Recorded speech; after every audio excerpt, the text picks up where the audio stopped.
Gandang buhay po sa inyo mga kaibigan natin dito sa aking YouTube channel.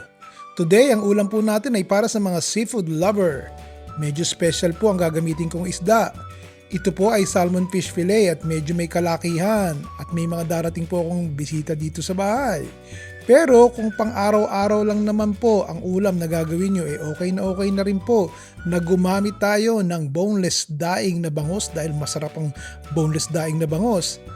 Siyempre po, bago natin iprito, ang kinakailangan po para hindi tumilansik, i-coat natin ang isda ng cornstarch. Tapos gagamit po tayo ng tause o yung tinatawag nilang Chinese fermented black beans. Tatanggalin lang po natin ang tubig at kung po pwede pong hugasan nyo ng malamig na tubig bago po natin isalin sa ulam, mas maigi para mawala po yung konting alat. Painit na po kayong mantika at saka nyo iprito itong salmon na kinoat natin ng cornstarch. Paliguan nyo po ng mainit na mantika at lutuin nyo between 4 to 5 minutes hanggang crispy yung labas at saka moist yung loob pero luto. O cook in batches kung maliit lang po ang kawali nyo. Same thing, nakita nyo yan? Crispy yan. Sarap niyan. Ito naman ang gagamitin natin sa sauce. Bawang, carrots, sibuyas, green onions, luya, at yung ating tause. Po tayo ng mantika, tsaka nyo isunod yung sibuyas nyo, damihan yung sibuyas. Tapos lagyan nyo ng maraming luya. Pagkatapos yan, isunod nyo na yung carrot. O basta po, nagbabasa po ako ng comment nyo sa baba. Mag-leave po kayo ng magandang message at sasagutin ko po yan.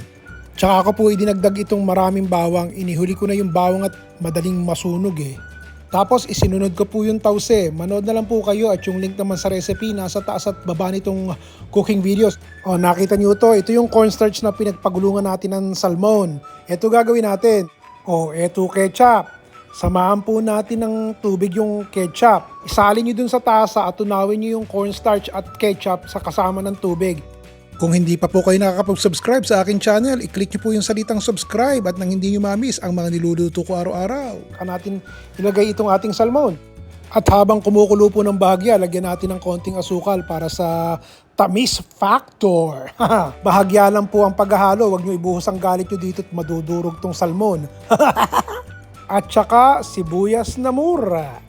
Paki-like naman po itong aking cooking video kung nagustuhan nyo po itong ating niluto ngayon, ang ating salmon escabeche na may kasamang tause. Masarap po yan. Sana po yung nagustuhan nyo. Sa susunod po uli, basta mag-comment po kayo din sa baba, babasahin ko. Sabihin nyo kung anong Ricardo ang gusto nyong isama ko sa susunod nating ulam na gagawin at yun po ang aking lulutuin. Ayos? O bukas po uli. Ron Bilaro!